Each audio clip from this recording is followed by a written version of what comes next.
ಸ್ನೇಹಿತರೆ, ನಿನ್ನೆ ನಡೆದ ಅಹಮದಾಬಾದ್ನ ಫ್ಲೈಟ್ ದುರಂತದಲ್ಲಿ 242 ಮಂದಿ ಪ್ರಾಣವನ್ನ ಕಳೆದುಕೊಂಡಿದ್ದು, ಇದರ ಜೊತೆಗೆ ಮೆಡಿಕಲ್ ಹಾಸ್ಟೆಲ್ನ 25 ಮಂದಿ ಸ್ಟೂಡೆಂಟ್ಗಳು ಕೂಡ ಪ್ರಾಣವನ್ನ ಕಳೆದುಕೊಂಡಿದ್ದಾರೆ.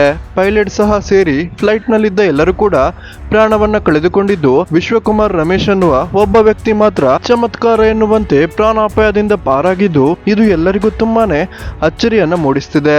ಈಗಾಗಲೇ ಸಣ್ಣ ಪುಟ್ಟ ಗಾಯಗಳಾಗಿ ಆಸ್ಪತ್ರೆಗೆ ದಾಖಲಾಗಿರುವ ವಿಶ್ವಕುಮಾರ್ ರಮೇಶ್ ಅವರ ಬಳಿ ಖಾಸಗಿ ಮಾಧ್ಯಮವೊಂದು ಪ್ರಶ್ನೆಯನ್ನ ಕೇಳಿದ್ದು, ಇಷ್ಟು ಜನರ ನಡುವೆ ನೀವೊಬ್ಬರೇ ಬಚಾವಾಗಿದ್ದೀರಾ, ನಿಮ್ಗೆ ಇದರ ಬಗ್ಗೆ ಏನ್ ಅನಿಸುತ್ತೆ ಅನ್ನುವ ಪ್ರಶ್ನೆಯನ್ನ ಕೇಳಿದಾಗ ವಿಶ್ವಕುಮಾರ್ ಅವರು ಶಾಕಿಂಗ್ ಹೇಳಿಕೆಯನ್ನ ಕೊಟ್ಟಿದ್ದು, ಈ ಒಂದು ಚಮತ್ಕಾರದ ಗುಟ್ಟನ್ನ ಬಿಟ್ಟುಕೊಟ್ಟಿದ್ದಾರೆ.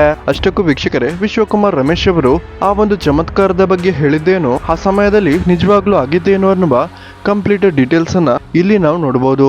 ಅದಕ್ಕಿಂತ ಮುಂಚೆ ಯಾರೆಲ್ಲ ಈ ಒಂದು ವಿಮಾನ ದುರಂತದಲ್ಲಿ ಮೃತಪಟ್ಟವರ ಆತ್ಮಕ್ಕೆ ಶಾಂತಿ ಸಿಗ್ಲಿ ಅಂತ ಹಾರೈಸ್ತೀರಾ, ಈ ವಿಡಿಯೋಗೊಂದು ಲೈಕ್ ಕೊಡಿ ಮತ್ತು ಓಂ ಶಾಂತಿ ಅಂತ ಕಮೆಂಟ್ ಮಾಡಿ ತಿಳಿಸಿ.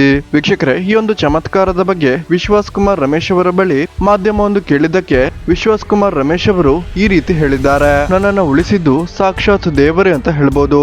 ನಾನು ಪ್ರತಿನಿತ್ಯ ಆ ಒಂದು ಮಂತ್ರವನ್ನ 9 ಸಲ ಕೇಳ್ತಿದ್ದು, ಆ ಒಂದು ಮಂತ್ರವೇ ನನ್ನನ್ನು ಉಳಿಸ್ತು ಅಂತ ವಿಶ್ವಾಸ್ ಕುಮಾರ್ ರಮೇಶ್ ಅವರು ಅಚ್ಚರಿಯ ಹೇಳಿಕೆಯನ್ನ ಕೊಟ್ಟಿದ್ದಾರೆ. ವಿಶ್ವಾಸ್ ಕುಮಾರ್ ಅವರು ಆ ಮಂತ್ರ ಯಾವುದು ಅನ್ನುವ ಮಾಹಿತಿಯನ್ನ ಕೂಡ ಕೊಟ್ಟಿದ್ದು, ಅದು ಬೇರೆ ಯಾವುದು ಅಲ್ಲ, ಸಾಕ್ಷಾತ್ ಶಿವದೇವರ ಮಂತ್ರವಾಗಿದೆ.